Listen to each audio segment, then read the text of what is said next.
Hai, welcome to Artocles. Hari ini bukan hanya satu, bukan juga tiga, melainkan dua kasus viral menegangkan yang bakal saya bahas bersama kamu semuanya.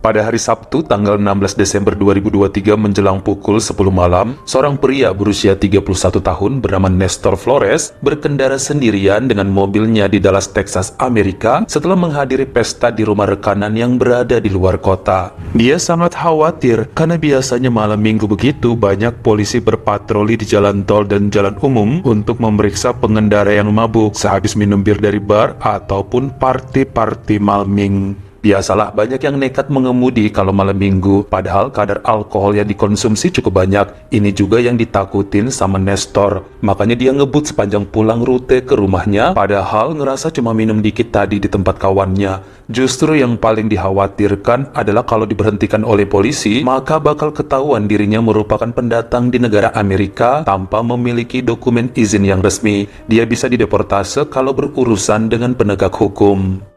Saat itu jalanan yang dilewati yakni wilayah Crocodile Hill lumayan sepi, tenang serta gelap, dan nampaknya nggak ada juga petugas berpatroli keliling yang bikin Nestor sedikit lega, namun tetap harus waspada. Saat sedang mengemudi dengan tenang, dia pun mencoba meraih sekaleng Coca-Cola dari bawah kursi, namun pandangannya tidak lepas dari jalanan di depan, sambil tangan kiri selalu mengontrol kemudi dengan baik. Dia buka kaleng Coca-Cola, diminum setengahnya lalu menaruh kaleng tersebut ke tempat minuman yang ada di samping kursi. Sampai secara tiba-tiba dia ngerem mendadak karena ada seekor rusa di depannya tepat di jalan gelap sedang berdiri memandangi kendaraannya yang melaju kencang mengenai hewan tersebut. Gak ada waktu, udah terlalu dekat jaraknya bagi Nestor untuk menghindari rusa tersebut. Makanya dia lempar setir, tapi tetap aja binatang itu ketabrak sampai terpental tinggi ke atas mobilnya dengan suara dentuman yang cukup keras. Nestor menginjak rem dalam keadaan panik yang luar biasa. Dia sempat meminggirkan kendaraannya lalu melongok ke jalanan di belakang mobilnya dari jendela. Semua nampak tenang dan sepi. Ini aneh soalnya nggak kelihatan sama sekali itu rusa tergeletak di jalanan.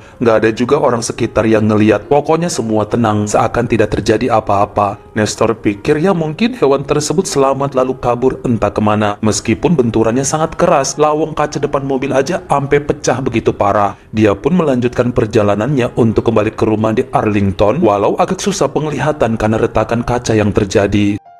Setelah perjalanan 60 km dari lokasi tadi, ternyata mesin mobilnya mulai menimbulkan suara keruduk-keruduk yang aneh dan asap bermunculan dari balik kap bagian depan. Pukul 11.20 malam, dia pun memutuskan untuk menepi di area parkir sebuah restoran cepat saji 24 jam yang terletak di rest area Interstate 30 Dallas. Maksudnya supaya mobil itu beristirahat bentar sebelum melanjutkan perjalanan. Nyatanya malah nggak bisa hidup sama sekali. Akhirnya memutuskan mau manggil petugas derek guna membawa kendaraan tersebut ke rumahnya. Namun saat memeriksa handphonenya ternyata lowbat dan segera masuk ke dalam restoran untuk meminjam charger. Dia pun menyapa kasir yang bertugas di counter lalu langsung minta tolong dipinjamkan charger sesuai dengan jenis handphonenya. Namun anehnya si petugas kasir kaget luar biasa sambil menutup mulut serta membelalakan mata saat melihat Nestor. Bahkan saat kedua kalinya dia bertanya, "Punya charger nggak mas? Handphone saya mati, mau nelpon petugas derek." Wajah kasir semakin pucat ketakutan sambil menggeleng lemas sembari menjawab, "Nggak ada pak, nggak punya charger."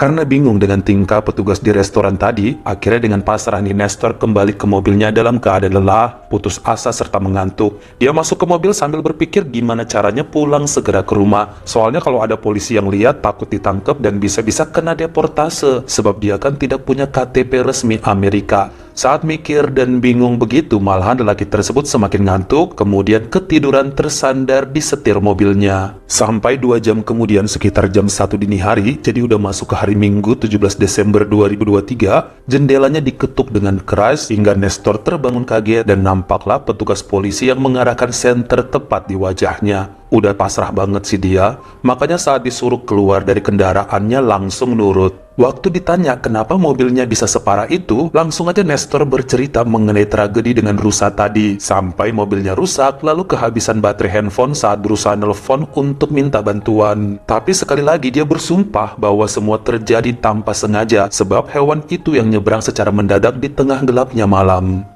Polisi tadi terdiam sebentar lalu menyenter seluruh isi dari mobilnya Nestor sampai dengan mendadak menyalakan radio panggil yang ada di sakunya dan berteriak, saya perlu bantuan, datang sekarang juga ke sini, ikuti titik lokasi saya." Nestor jadi ikutan panik, loh ada apa ini, emang gua ngapain? Akhirnya dia balik badan lalu melihat ke dalam mobilnya juga. Tepat di kursi penumpang di samping dirinya duduk dari tadi. Senter polisi yang menyala mengarah ke kursi tersebut bikin Nestor menganga kaget seakan tidak percaya.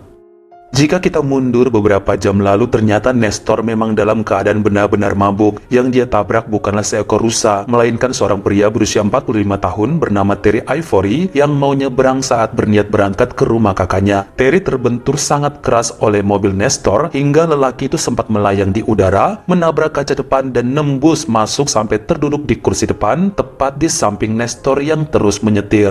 Kaki kirinya copot dan tertinggal di pinggir jalan, jadi dia terduduk di sana hanya dengan kaki kanan dan langsung kehilangan nyawa. Masalahnya lampu dalam mobil itu nggak pernah dinyalakan, jadi mungkin karena gelap Nestor nggak ngeliat, atau emang pengaruh alkohol dan narkoba yang membuatnya keder. Meneruskan perjalanan sampai mobilnya berasap, lalu mampir ke restoran cepat saji. Apa yang dilihat oleh si kasir adalah saat masuk ke sana, ternyata seluruh tubuh dan pakaian Nestor dari ujung kaki sampai ujung kepala sudah penuh dengan cairan merah yang merupakan darah dari Terry Ivory. Tapi dia nggak sadar hal tersebut. Saat dirinya ketiduran itulah ada pengunjung restoran yang lihat mobil rusaknya lalu menelpon 911 untuk dilakukan pengecekan. Nestor Flores pun resmi ditahan dan sidang pertamanya baru dilaksanakan pada bulan Maret 2024 lalu. Belum selesai sih masa peradilannya, namun kemungkinan besar dia akan menerima hukuman 30 tahun penjara atas tuntutan kecerobohan dalam berkendara yang merenggut nyawa orang lain.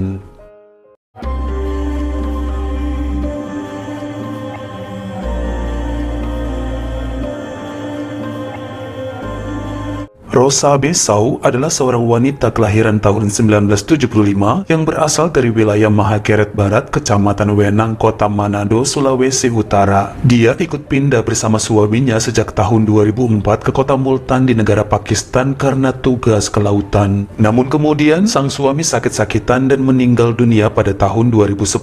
Bukannya balik ke Manado, ternyata Rosa memilih menetap di negara tersebut karena sudah punya banyak kawan yang cukup dekat. Dia buka usaha makanan bersama 3 orang sahabatnya lalu menjalin hubungan dengan beberapa lelaki dalam masa 5 tahun setelah menjanda. Menurutnya emang lebih cocok dengan pria-pria Pakistan yang perkasa, berukuran besar serta ganas sampai beronde-ronde. Dia mengakui hal tersebut secara belak-belakan pada keluarganya di Indonesia setiap kali teleponan. Tapi tetap saudaranya kepengen Rosa segera nikah kembali karena usia tidak muda lagi. Takutnya entar malah susah punya keturunan. Ini yang bikin keluarganya kaget saat di bulan Juli 2017, wanita itu ngasih tahu ayah ibunya akan segera menikah dengan duda Pakistan bernama Ghaffar Serpao yang usianya lebih tua 17 tahun dibanding Rosa sendiri. Meskipun kaget ya, tetap aja semua setuju karena bagaimanapun pasti udah menjadi pertimbangannya untuk memilih jodoh yang sesuai dengan hati. Kenyataannya pihak keluarga Ghaffar termasuk anak dan abang-abangnya sempat menolak karena menurut mereka si Rosa kelihatan centil dengan dandanan menor serta hobi berpakaian terbuka. Sampai akhirnya diterima juga, lalu diadakan pernikahan pada bulan Februari 2018 saat usia Rosa 43 dan suaminya 60 tahun. Setelah kawin, mereka langsung pindah ke wilayah Okara, di mana Ghaffar memiliki ladang dan belasan keledai yang selama ini diurus oleh keponakannya. Intinya Rosa jadi berasa ratu di sana karena suaminya ternyata cukup terpandang. Bukan yang paling kaya sih, tapi hidupnya lebih dari cukup dan punya anak buah. Walau akhirnya perempuan tersebut malah nggak punya kerjaan selain keliling nemenin Ghaffar kalau sedang mengawasi para pekerjanya. Sebagai orang yang punya banyak uang, ternyata sang suami tidaklah selugu yang dikira. Ketahuan belakangan, Rosa bukan istri satu-satunya. Sebelumnya udah ada 3. Bahkan memasuki bulan kelima perkawinan ini, si Ghaffar izin untuk memperistri wanita lain yang ada di kota Lahore. Rencananya entar sehabis nikah akan dibawa ke Okara juga supaya tinggal satu atap dengan si Rosa. Hal itu sempat bikin wanita Manado ini sedih lalu mengamuk. Soalnya malulah udah cerita ke kampung halaman bahwa dia dinikahi dinikahi saudagar kaya tuan tanah, kok sekarang malah mau disingkirkan? Dulu saudara-saudaranya di Manado sempat melarang ya, karena takutnya si Gafor tidak setia.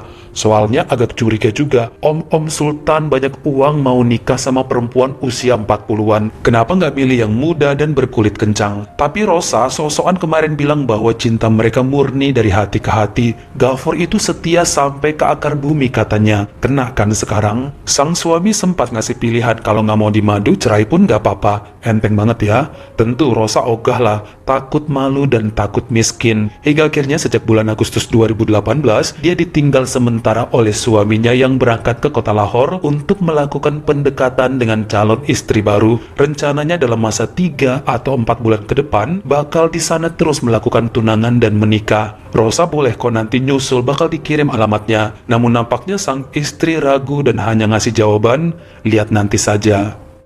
Pada awal Oktober 2018, sama sekali Rosa jarang menerima kabar via telepon atau SMS dari suaminya setelah ditinggal selama 2 bulanan. Sempat ragu mau ngapain di kota Okara karena daerahnya masih kurang maju dan gak banyak kenalan juga yang bisa diajak berkegiatan. Palingan seringnya nemenin belasan ekor keledai sehabis dipakai bekerja di ladang mereka. Dia suka mengelus, bahkan tertidur di kandangnya kalau emang lagi males ngapa-ngapain atau bosan di kamar. Mending ngasih makan atau selfie-selfie dengan hewan-hewan tersebut. Lama-kelamaan jadi kagum dengan keledai-keledai yang selama hidupnya baru kali ini ngelihat langsung. Sejak kecil taunya cuma dari buku atau nonton di TV. Aslinya mah pada bagus meski agak bau. Sudah biasa kok, toh suaminya lebih bau dari keledai aja sering dicilat-cilat. Kesepian dan sedih bikin kedekatannya bersama hewan-hewan itu semakin intim. Hampir tiap malam sebelum beranjak tidur, pasti bisa nih 1 atau 2 jam berada di atas jerami memeluk dan mengelus mereka secara bergantian. Total ada 12 ekor dan 4 diantaranya merupakan jantan.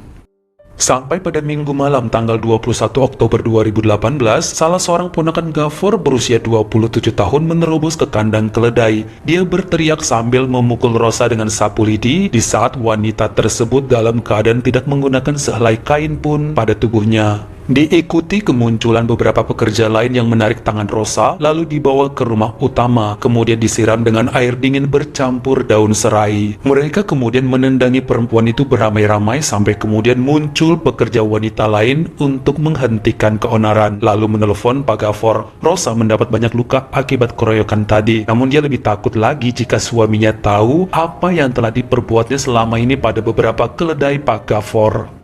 Selama 2 minggu terakhir, hampir tiap malam memang Rosa melakukan perbuatan tidak terpuji dengan 4 hewan pejantan dalam kandang secara bergantian untuk memuaskan hasratnya yang gak pernah disentuh lagi oleh suaminya. 2 kali ponakan Gafor melihatnya keluar dari kandang pada pukul 11 malam, namun gak pernah ketangkap basah apa yang sebenarnya terjadi di sana. Tapi sehari sebelum tragedi, ada sebuah bra wanita tertinggal di sela-sela jerami yang bikin curiga. Nekat mengintip tadi malam saat dengan jelas tanpa bayang-bayang fata morgana, si Rosa melakukan perbuatan tercela pada salah satu keledai tersebut. Makanya langsung dilabrak karena hal ini adalah dosa. Walaupun Pak Gafor tukang kawin, tapi ponakan dan pekerjanya sangat religius. Akhirnya di bulan Maret 2019, Rosa Besau terkena tuntutan 4 bulan penjara. Namun dia langsung bebas karena suaminya membayar jaminan. Keduanya pun bercerai pada bulan Juli 2019 dan Rosa balik ke kota Multan untuk gabung kembali di usaha makanan bersama teman-temannya. Dia lebih memilih tinggal di Pakistan daripada balik ke Manado meski pernah dikecewakan. Rosa bahkan mengganti namanya menjadi Firda Abdur Khan mengikuti nama belakang dari salah satu sahabat baiknya di sana.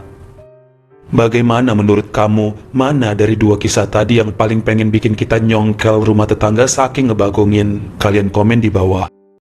Kalau kamu suka sama video ini, jangan lupa klik like serta tombol share-nya. Buat yang baru pertama kali mampir, atau udah sering mampir nih tapi belum berlangganan, jangan lupa klik dulu tombol subscribe, dan juga dinyalain notifikasinya, supaya lain kali kalau misalnya saya upload video baru, kamu jadi orang pertama yang tahu. Follow juga Instagram saya jika berkenan di Artokels S-nya 2, dan jangan lupa untuk nontonin semua video saya yang lainnya. Ingat ya, tetap jaga jari dan juga lidah kita supaya nggak nyakitin hati orang lain. Terima kasih.